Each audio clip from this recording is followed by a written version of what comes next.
Halo semuanya, berjumpa lagi bersama saya di channel ini. Nah, pada video sebelumnya kita sudah membahas tentang cara mengukur transistor menggunakan alat ukur avometer digital.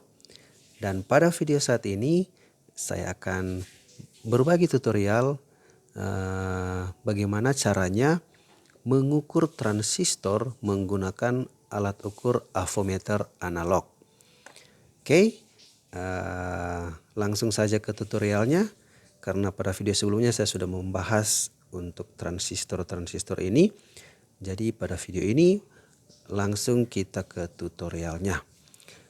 Jadi pada avometer analog biasanya pakai jarum, ya, jarum. Langsung kita posisikan saja untuk selektor switchnya ke posisi on. Oke, kita kalibrasi. Nah, ini avometer saya memang sudah tidak terlalu bagus ya. Ini langsung jarumnya langsung kandas, seharusnya dia ke angka 0. Oke. Yang penting jarumnya masih bergerak. Oke. Langsung saja. Nah, jadi ini ada 2 transistor yang rusak dan ada 2 transistor yang masih bagus. Jadi yang di kiri itu, 2 transistor yang di kiri ialah transistor yang rusak dan 2 transistor yang di kanan adalah transistor yang masih bagus. Supaya teman-teman bisa tahu cara membedakan mana yang bagus dan mana yang masih jadi menggunakan avometer atau alat ukur. Oke, jadi seperti biasa salah satu probenya kita taruh di kaki basis. Untuk transistor ini jenis 1216 dan 2922, letak kaki basis itu ada di sebelah kiri dan kolektor itu ada di tengah, emitor itu ada di sebelah kanan. Oke, perhatikan sambil melihat jarum penunjuk pada avometer. Jadi probe merah kita kasih di kaki basis dan probe hitam di kaki kolektor. Lihat jarumnya apa yang terjadi. Ya, jarumnya naik sekarang ke emitor. Oke, coba kita putar saja dikali 10. Soalnya ini avometer saya sudah agak jelek ya. Ya, sama saja. Coba saya tes di sini.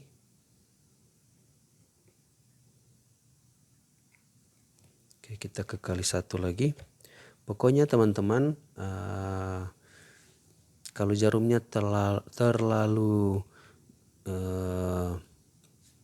menyimpang paling ujung, dikasih besar lagi untuk tahanannya. Dikasih kecil lagi untuk tahanannya atau diputar selektornya.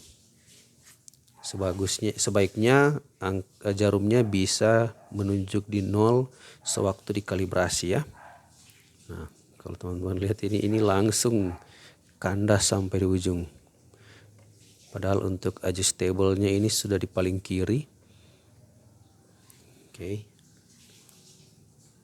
Padahal ini sudah dikali 1. Oke, kita lanjut ya. Merahnya ada di basis.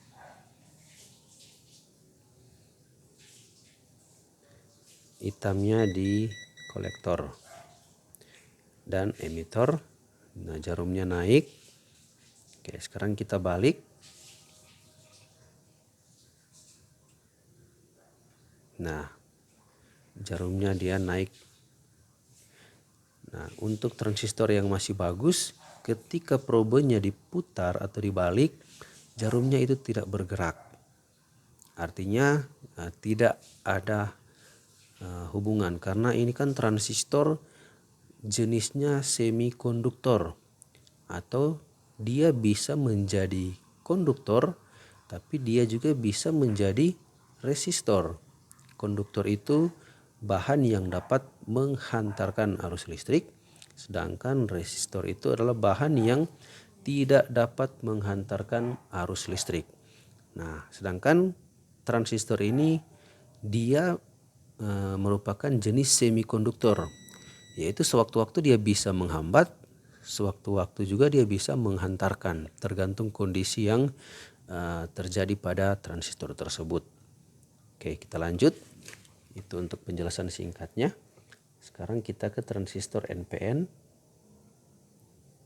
Nah, salah satu probenya di kaki basis dan probe yang lainnya di kolektor dan emitor. Oke, ini jarumnya bergerak. Nah, kita putar posisi probenya. Ya, sama ya. Artinya ketiga kaki ini sudah saling berhubungan, sudah saling terhubung. Tidak ada nilai yang menghambatnya atau tidak ada hambatan lagi ya. Jadi bisa dikatakan sudah korslet atau sudah hubung singkat atau short.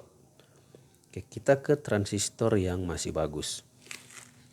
Oke teman-teman, satu probe di kaki basis seperti biasa ya, dan probe yang lain di kaki kolektor. Nah, ini seharusnya dia naik, tapi jarumnya hanya menunjuk angka tertentu. Kalau avometer yang masih bagus ya, avometer yang masih bagus, jarumnya dia hanya menunjuk angka tertentu.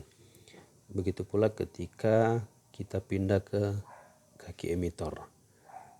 Oke, coba kita putar untuk probenya. Kalau tadi merahnya di basis, sekarang hitamnya yang di basis. Perhatikan, seharusnya ini ketika merahnya saya taruh di kaki kolektor dan emitor, itu jarumnya tidak akan naik kalau transistornya masih bagus. Oke, kita lihat saja. Nah, ini jarumnya tidak bergerak. Ya. Kemudian ke kaki emitor. Ini jarumnya tidak bergerak. Berarti transistor ini masih bagus. Oke, paham ya teman-teman? Sekarang kita pindah ke transistor jenis NPN yang tipenya 2SC2922. Oke, seperti biasa salah satu probe kita letakkan di kaki basis. Seperti ini. Dan probe yang satunya lagi di kaki kolektor dan emitor secara bergantian. Seperti ini. Nah,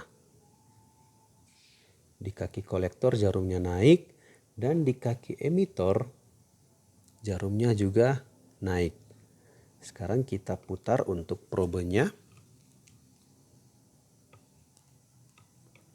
Kalau tadi probe hitam di basis, sekarang probe merah kita letakkan di basis. Sedangkan probe hitam di kaki kolektor, ya ini jarumnya tidak naik. Kemudian di kaki emitor, ya jarumnya juga tidak naik. Menandakan bahwa transistor ini masih bagus atau masih jadi. Oke, jadi begitulah cara pengukuran transistor. Cara membedakan mana transistor yang masih bagus dan mana transistor yang sudah rusak. Jadi kita fokus ke transistor yang masih bagus. Jadi cara pengukurannya sudah saya tunjukkan seperti tadi. Yang menandakan transistor itu masih bagus atau masih jadi. Nah, selain dari itu berarti transistornya sudah bermasalah. Oke. Saya berharap penjelasan saya bisa dimengerti dan semoga bisa memberi manfaat bagi teman-teman sekalian. Oke, mungkin saya rasa sampai di sini penjelasan saya, tutorial saya. Semoga video ini bisa bermanfaat dan saya ucapkan terima kasih kepada teman-teman yang sudah berkunjung di channel ini dan menyaksikan video-video yang ada di channel ini. Besar harapan teman-teman bisa membantu channel ini dengan memberi like, komen, serta subscribe. serta jikalau memungkinkan bisa juga di-share ke media sosial teman-teman. Oke, sekian dulu dari saya. Terima kasih, sampai bertemu atau berjumpa di video-video saya selanjutnya.